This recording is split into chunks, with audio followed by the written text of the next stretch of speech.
witches were harmed in the making of this episode. Human beings, just like you and me, with hopes, dreams, and feelings, were horribly and slowly tortured to death by psychopaths claiming some silent, invisible sky wizard told them to do it. Woe to you of earth and sea. Welcome to Satan is My Superhero, a show for atheists, scoffers, heathens, and unbelievers. I'm your host, Judas Falling. In this episode, we dig around in the garage to find the plastic storage tub filled with Halloween decorations and cover the house in them for the next 31 days. Spooky month special. It's witches, bitches! That's right, for the next 5 Tuesdays in a row, we will be delving into the wicked world of witchcraft. So let's kick Spooky Month off as we mean to go on and dive right into the witches of Shakespeare's Macbeth. Oh, Shakespeare. Yay. It's witches, bitches. Slight problem. Here we go. Shakespeare never calls the three sisters in Macbeth witches. The source material that inspired him to write the play never calls them witches. They might not be witches.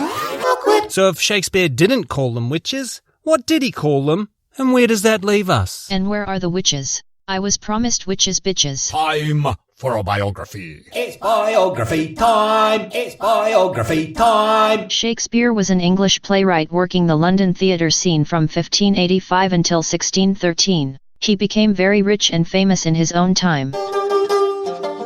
He be bowling.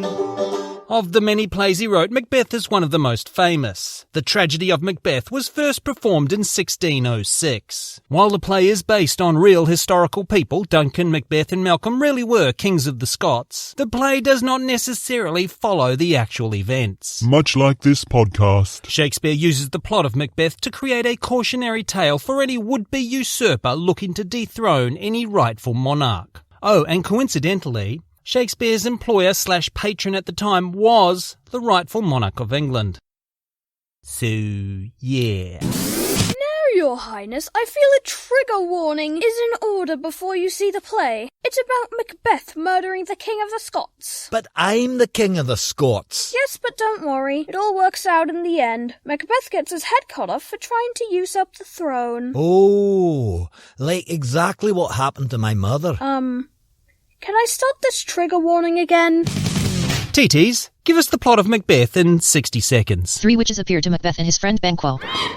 They predict, among other things, Macbeth will one day become king. Immediately after the witches disappear, Macbeth is delivered news the other things prophesied by the witches have already come true. Lady Macbeth convinces Macbeth to unalive the current king Duncan in his sleep. Duncan's son and rightful heir Malcolm runs away amidst the chaos, fearing for his life. Macbeth claims the crown. Aware Banquo probably suspects his hand in the assassination of Duncan, Macbeth has his former ally and friend unalived. Under the intense pressure of the situation and weight of the guilt associated with what he has done, Macbeth loses his mind a little bit. He starts seeing the ghost of Banquo. He visits with the witches again, who give him some vague and trickily worded prophecies to set him at ease. In this session he is told to beware of fellow nobleman Macduff. Macbeth sends soldiers to Macduff's castle where they unalive everyone there, including Lady Macduff and her children. Macduff himself is not at home at the time. Spoiler alert! This is going to come back and bite Macbeth in the arse. Ow. The unaliving of Macduff's children is too much for Lady Macbeth. She loses her mind a lot and unalives herself. Macduff joins the army raised by Malcolm and attacks Macbeth. Those strictly worded vague prophecies come true and Macduff cuts Macbeth's head right off. Malcolm reclaims his father's throne. The end. So let's look at how we even have Shakespeare's plays over 400 years after they were written by going on a brief and exciting detour into the history of publishing we can all nerd out on. The history of publishing. Yay. In Shakespeare's day, it was not only not the done thing to publish a printed copy of your play, it was downright frowned upon. There would often be just one single copy of a play known as the prompt book. This would have the dialogue, stage directions, etc. The actors in the theatre made their money from punters paying to see the live show. They didn't want you reading it at home. No script for you. Where there's a market, there's a scumbag. Less than honest printers would get copies of approximations of these plays and publish them. That's right, not only did theatres have to compete with home entertainment right back in the day, they also had to deal with pirates. Nothing new ever happens. So a number of Shakespeare's plays had been pirated and published without his consent in this way. Arr, you want a pirated copy of Romeo and Juliet? Yes, but how did you get it? I know a guy who sits in the audience and writes down everything he sees. The text is mostly accurate. You just gotta get used to how often he describes Juliet's breasts. You do know she's played by a man. Not in this version. Many of those pirated copies still exist, and for the longest time were ignored by serious scholars, because the propaganda mill of Hemming and Condell had preached to all concerned that they were inferior and should be ignored. Who are Hemming and Condell? Are they bitches? Because I haven't seen any witches yet. I was promised witches bitches. John Hemming and Henry Condell were actors in Shakespeare's company. They had performed these plays. They possessed all the original prompt books. They collated, edited and published 36 plays in what is now known as the First Folio in 1623, 7 years after Shakespeare's death. It's what he would have wanted. What he would have wanted is to have not died. Nowadays, academics take a more nuanced approach to the First Folio and the allegedly pirated plays. It's now thought that maybe they weren't all pirated, and maybe the pirating process was more faithful than Hemming and Condell would have you believe. Juliet enters stage left. Against the backdrop of painted stone walls, the dim glow of the lights silhouette her perfectly moulded breasts like two badgers under a blanket. You know she's like 15. Not in this version, she's not.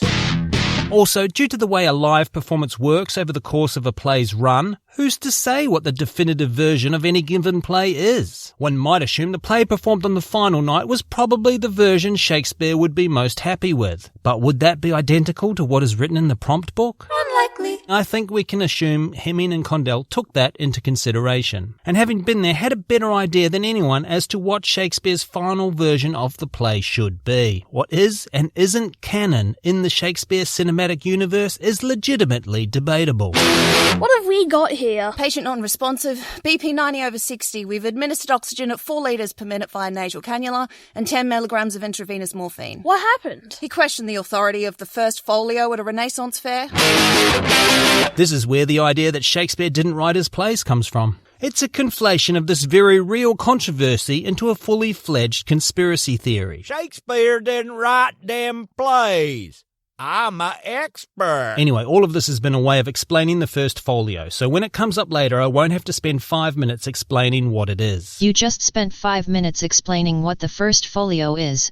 To avoid spending 5 minutes explaining what the First Folio is, I wonder if McDonald's are hiring? I would be great on the drive-thru. Satan is my superhero, we understand. Not everyone can afford to support us financially, but everyone can help the podcast grow. You can do this by giving us a 5-star rating. It would be really helpful if you did it right now. I'm driving. You're playing Mario Kart. Still dangerous. I could pull a thumb muscle. We'd also love it if you recommend the show to a friend. I don't have any friends. I can't imagine why. A lot of the older editions of the play refer to the three ladies in question as Weird Sisters. That's a bit weird. Where did Weird Sisters come from? Well, I'm glad I asked on your behalf. Shaky Bill's inspiration for the story of Macbeth comes from a book called Holinshed's Chronicles, where he practically stole the whole plot. Told you. I'm an expert. Holinshed's Chronicles is a comprehensive history of England, Scotland and Ireland, first published in 1577. Now, when I use the words comprehensive and history, I am, of course, joking. It's a comprehensive history like the Bible is comprehensive or historical. I mean, sure, there's stuff in there that relates to actual events, but you would never quote it in a serious conversation with adults. And that's why kangaroos are not mentioned in Genesis. I'm an expert. For example, Shakespeare did not add the Weird Sisters to the plot of Macbeth. They are there in Holinshed's comprehensive history of England, Scotland and Ireland. So there's that. Hi Raph, it's your editor here. Just going over your second draft, I thought we agreed to leave the magical folk out of it. We're trying to write a factual history, not mythology. I did keep the magical folk out of it. Really? 'Cause it's filled with fairies, pixies, elves, and nymphs. You know what must have happened? The magical folk must have got hold of my draft and written themselves into it. I guess that proves they're real. I guess it does. Oh, by the way, a leprechaun will be delivering your paycheck this week. A leprechaun? If they really exist, it shouldn't be a problem. Is it going to be a problem? No. In Holinshed's chronicles, the three sisters are described as 3 women in strange and wild apparel, resembling creatures of elder world. and These women were either the weird sisters, that is, as ye would say, the goddesses of destiny, or else some nymphs or fairies imbued with knowledge of prophecy by their necromantical science, because everything came to pass as they had spoken. in Middle English, weird meant having the power to control destiny, and is derived from the Germanic word for destiny. the Weird Sisters were not an invention of the Holinshed chroniclers, but a reference to the trio of goddesses known as the Fates. These Fates were based on the classical Greek myth of the 3 goddesses who control everyone's destiny. So not what we might recognise as witches. Fair is foul, and foul is fair. Hover through the fog and filthy air. We're not doing the witch thing now. Turns out they're not really witches. What? Yeah, I know, right? And I've been working on my witch voice. Want to hear it? Sure. Double, double, toil and trouble. Fire, burn, cold, bubble. Wow, that's really good. How did you come up with that? I just did your normal voice. Rude. Adding salt to this open wound, infamous astrologer, occultist and accused black magician in league with the devil, Simon Foreman saw a performance of Macbeth at the Globe Theatre in London in 1610, and Simon wrote of the 3 women, describing them as Fairies or nymphs. So once again, not witches. It seemed like such a simple idea. It's witches bitches. How do you that up? In the first folio, Shakespeare called them the Wayward Sisters. That's going to be the only time in this entire episode you mention the first folio, isn't it? So what does wayward mean? Well, the word comes from the Middle English term awayward, meaning turned away. I think Shakespeare's original description of the sisters as wayward is saying these ladies are from the upside down. If you know, you know. So what do these wayward sisters do in the play? What do they represent? And how did they end up here on Satan is My Superhero at the very start of a very special Spooky Month special all about witches? I don't think it's too much to ask that it be something witchy. We'll have to find out in the next episode. What? Oh, you have to be kidding. way. Is this a Oh joke? my god. Are you shitting me right now? I haven't seen this much disappointment since Melania's wedding night. You bear! Wink! Wink! Wink! Wink! Wanky pranked! We will get to witches in Act 2. And despite the fact I spent this whole episode creating doubt in your mind about their witchiness in a brilliant piece of podcasting, I will flip that on its head and prove to you that they are indeed the witches you always thought they were. What was the point of this episode? If it was to give me the shits. Mission accomplished. Good news. We're witches again. Oh, excellent. That book of potions and spells I got won't go to waste. Where's your brother? About that. If you want to turn your little brother into a frog, be sure to visit the merch store at satanismysuperhero.com, where you'll find all kinds of black magic supplies, like Scale of Dragon, Tooth of Wolf, Witch's Mummy. None of that is true. We just sell t-shirts, coffee mugs and phone cases.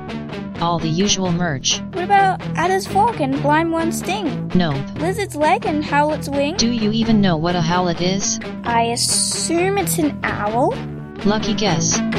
Visit satanismysuperhero.com and buy some blasphemy. Rabbit. What can we take away from Act 1? First folio. You know all about it now. You can slip that into the next conversation you have about Elizabethan/Jacobean theatre and sound like a pro.